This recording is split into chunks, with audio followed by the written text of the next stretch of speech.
Hi, Hemant. Good morning, sir. Am I audible? Yeah, great. I don't know, not so easy to connect. Can you hear me? Yes, sir, I can. Can you?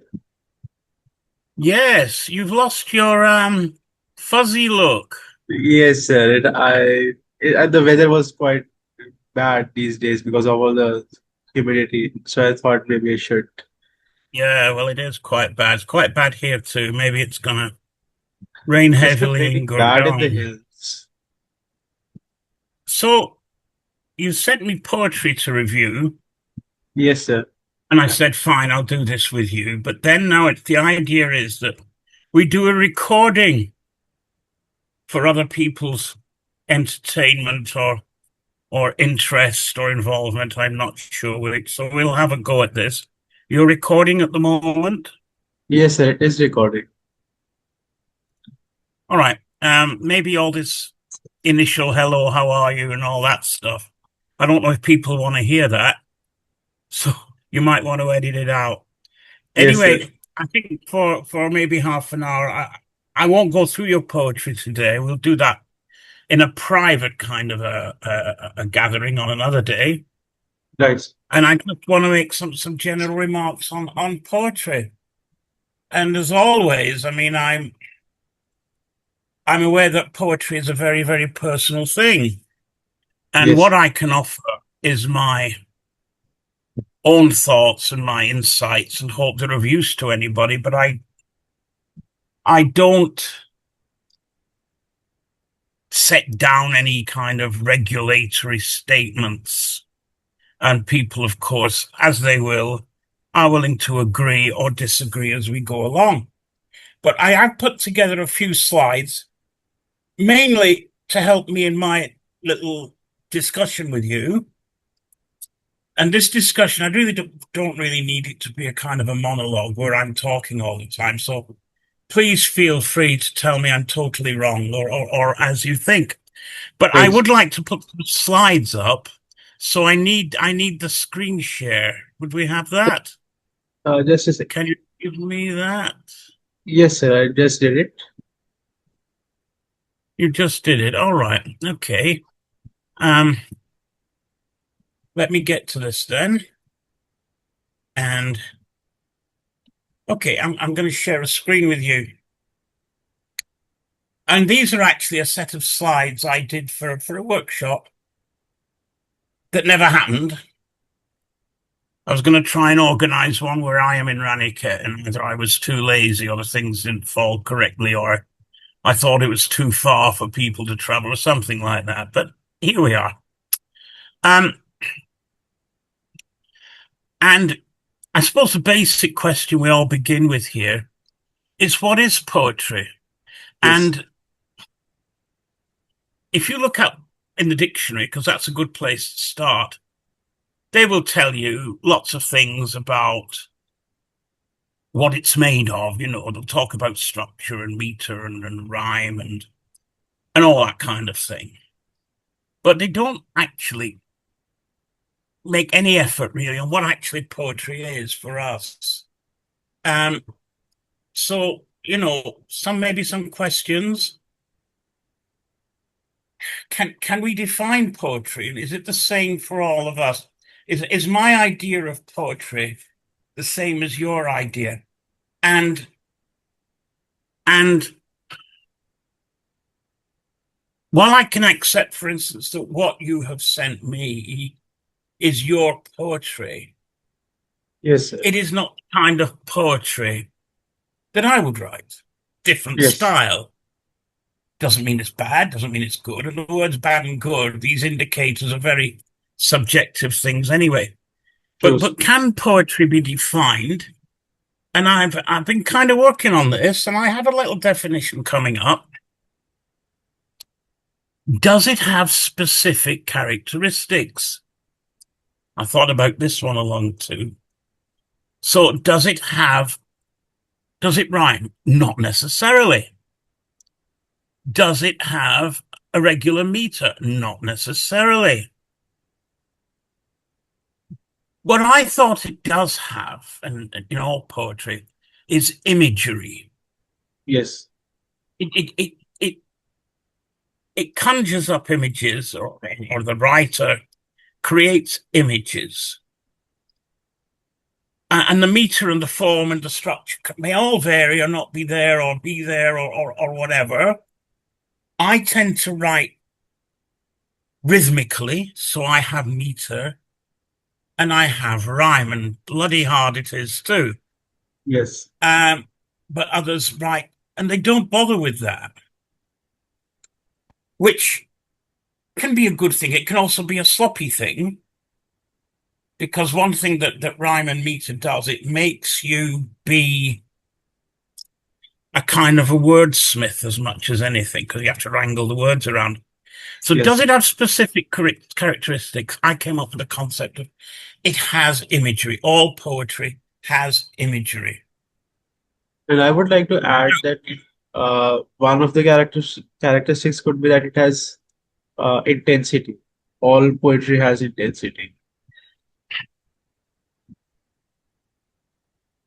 Yeah, I mean, right, all adult poetry, not nursery rhyme. That's You can Jill went up the hill is not very intense, but I take your point. yes, And while we're at that, therefore, a lot of song lyrics don't fit under that because they're not very intense. Most of them are kind of wildly rubbishy. that's Is poetry what the writer says it is?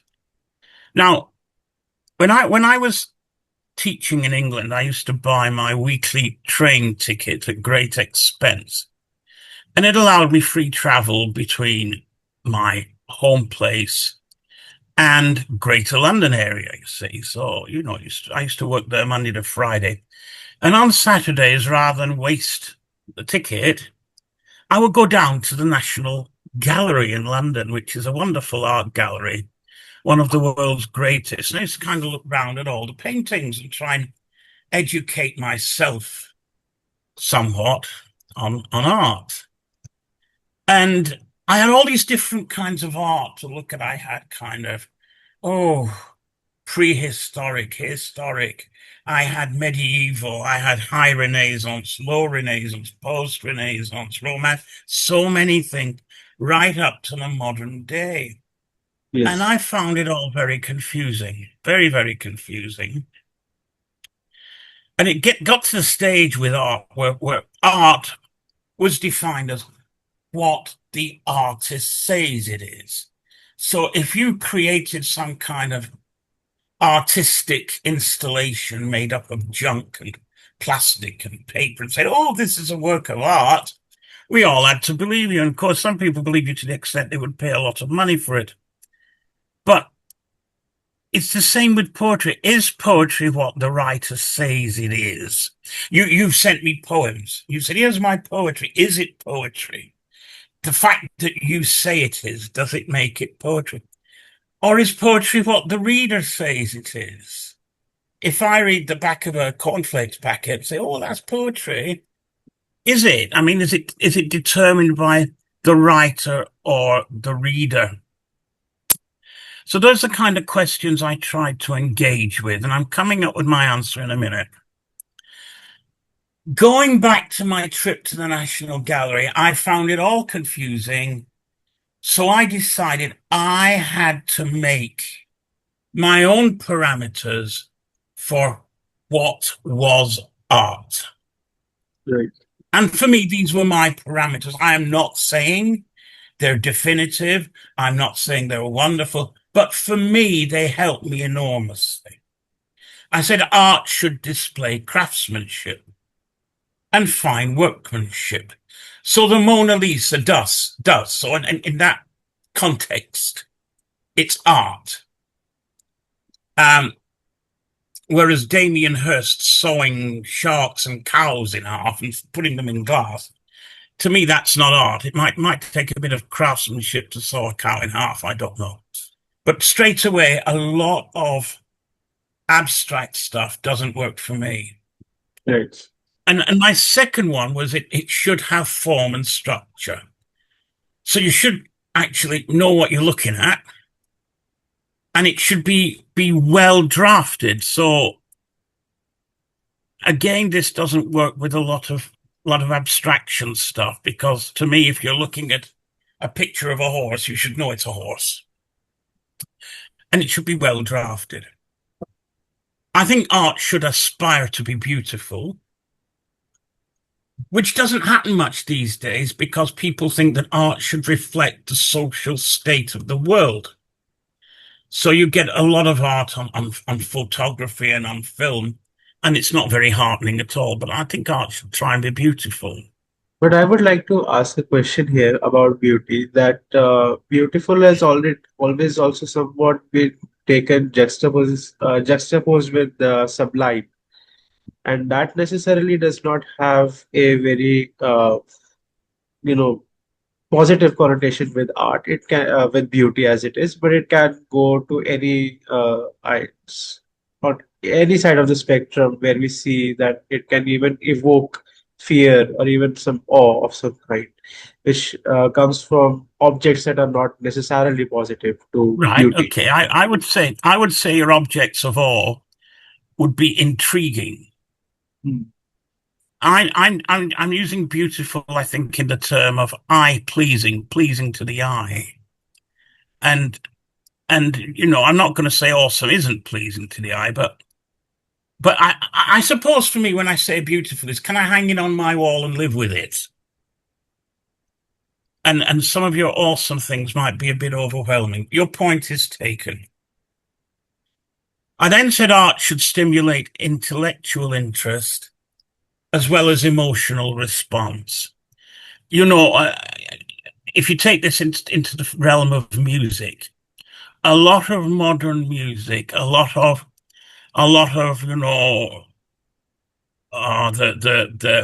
the Taylor Swifts of this world, and whoever else you want to name, the Rihannas and the so on, they trigger emotional response. You go and see them in the stadium and you jump up and down and you exhaust yourself emotionally. That seems to be what happens. But they do not necessarily have intellectual interest, which to me is the differential point between great music and entertainment music. But I'm not here to talk about music. And finally, I said that great art, we're talking about the few great artworks, they should transcend its age and be relevant for all time, speaking across the centuries. And a great example of this is one of my favorite works, and that's the Cave of Altamira, which that cave in Spain, or the Lascaux caves in France, where the prehistoric kind of ancient man has painted somehow the buffaloes and that kind of thing on the cave walls. I think that's wonderful. I do think it's great art. That's a whole argument in itself. And of course, it talks to us across 20,000 years, or however many the archaeologists say. So these parameters, as I call them, have helped me enormously with art, with music, and as I say, I'm going to say with poetry. And they work for me, and I use them. If I'm looking at something, at artwork or listening to music, I apply these and say, is it art for me? And if we were in a workshop now, this is where I would probably talk people around to writing down their parameters of poetry.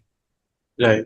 But I've applied these to my poetry that I create, and it gives me a comfort zone. And I think it's a good exercise. If you write down your parameters of art or of poetry in 4 or 5 bullet points, as I have, you now have a framework to work within.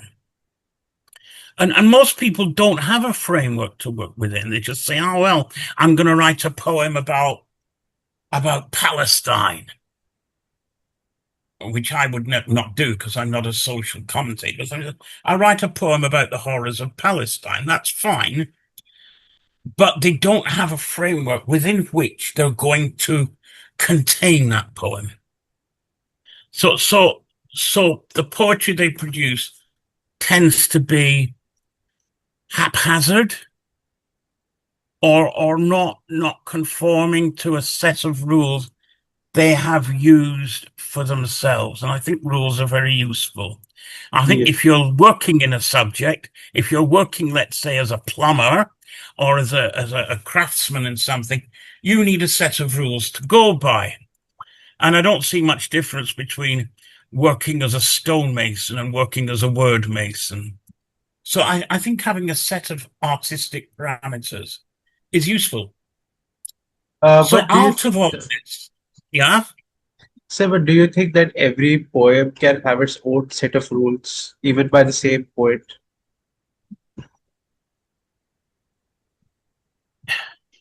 I think you have to find your voice as a poet. I think that the ultimate movement is to getting good at writing, which means finding your voice, even if you're writing a novel, a short Right. story. And I think a comfortable set of rules that you can work within helps to direct that odyssey to finding your voice. Otherwise, you go off at a tangent here, you go off at a tangent there. Look, when I started writing, I started on a novel. I wasn't much good at novels, and my novel kind of petered out after about 60 pages. It's still somewhere in my computer. And then I moved into short stories, and this was kind of manageable. And I've written quite a few short stories which don't make much impact. But I please got do one share highly commended. Oh, I can do that. And then I moved into poetry, which is much more my genre. Um, but it took me a while to come round to that. Whereas if I had kind of thought about it first, I might have been able to short circuit that whole process and get to the point of writing directed poetry much more quickly. So it's not a thing you need, this parameters of art, but I'm saying it does help you to define where the hell you're going, if you're going anywhere. truth. Anyway, I put all this together and I said, what is poetry? If if I wasn't doing the Merriam-Webster or the Collins dictionary definition, here's my definition coming up. Poetry is a bridge. And that I'll stand by this. I will stand by this definition, however much it's not, but I want to explain it. You could say poetry is a river. You could say that you're standing upstream, and as you write, you're throwing words into a river, and somewhere downstream are your readers, and they pick the words up and they absorb them. You could say poetry is a house. You could say poetry is lots of things. For me, poetry is a bridge. A bridge is nice and solid. You know where you are with it, providing it's not built, I suppose, with Indian cement, which sometimes fails. And the reason I'm saying poetry is a bridge, and this is important for me, although we write for ourselves, we write because we feel we've something to say. We write because we want to express something. We write because we just want to write. Who can define these things? So very much we write for ourselves. And that's a good thing because you're not going to get rich writing poetry. Unless somebody buys 1 million copies of your book, that's not going to happen.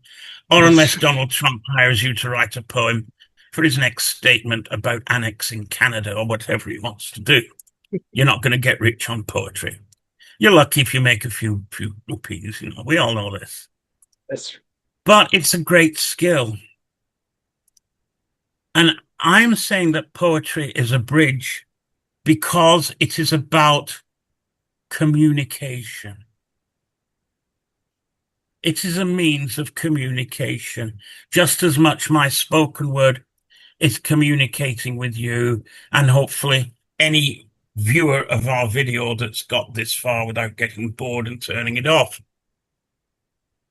So, you know, when I was doing my physics course, we started with the very basic things of what is communication.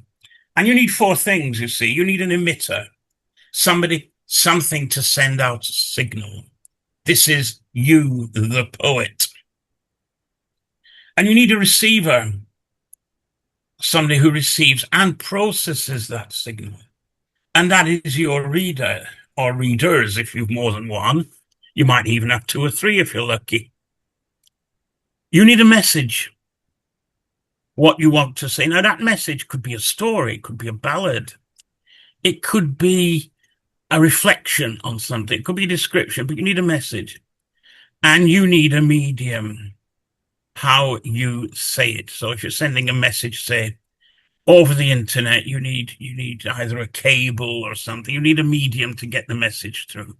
And I'm not True. going into the physics of electromagnetic radiation. You know what I mean. Now, my whole point of this poetry as a bridge is simply this.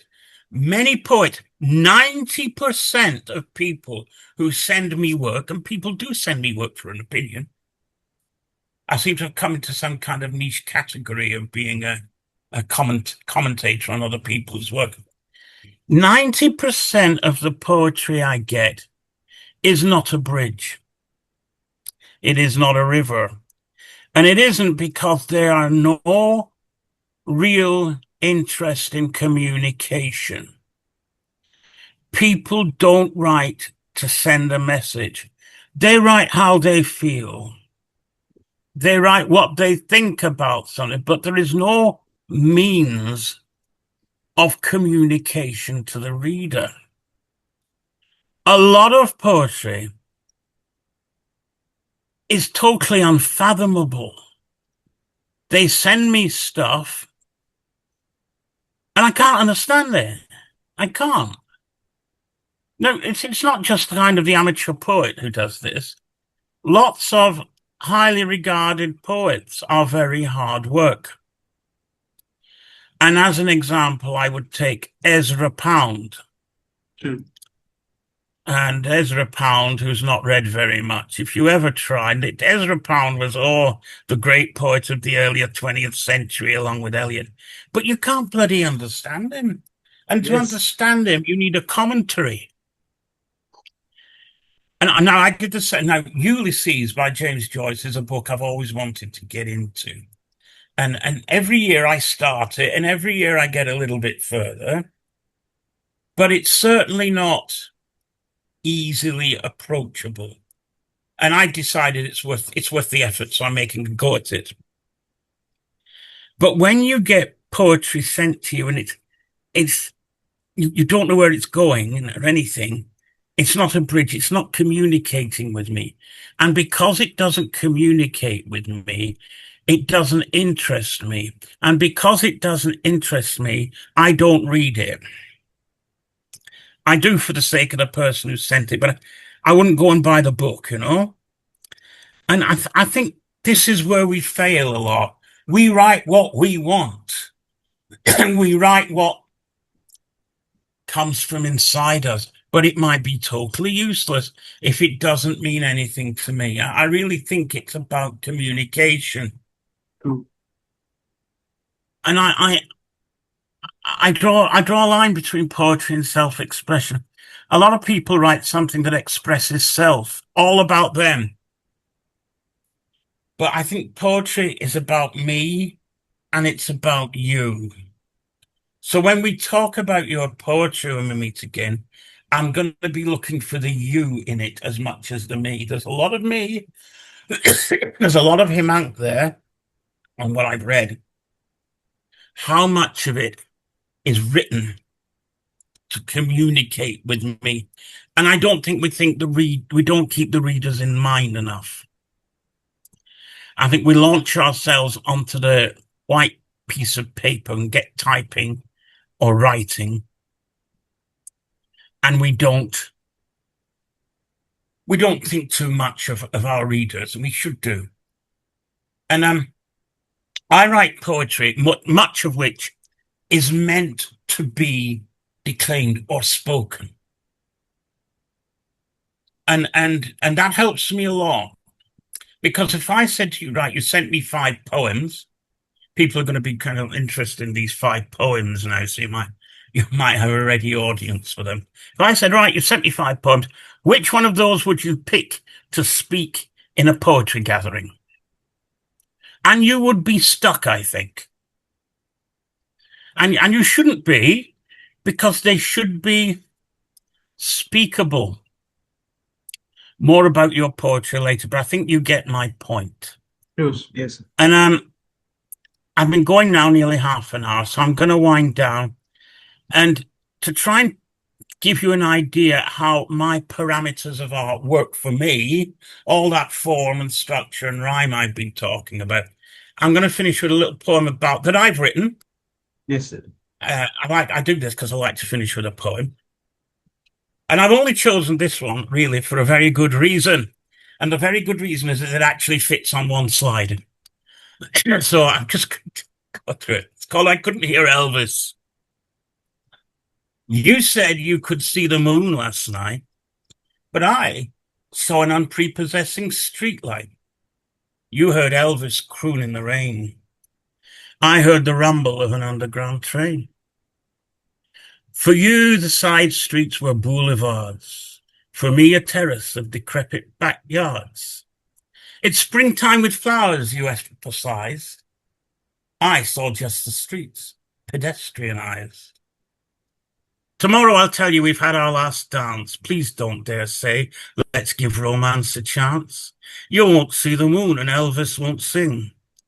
You won't feel the joy of the first day of spring.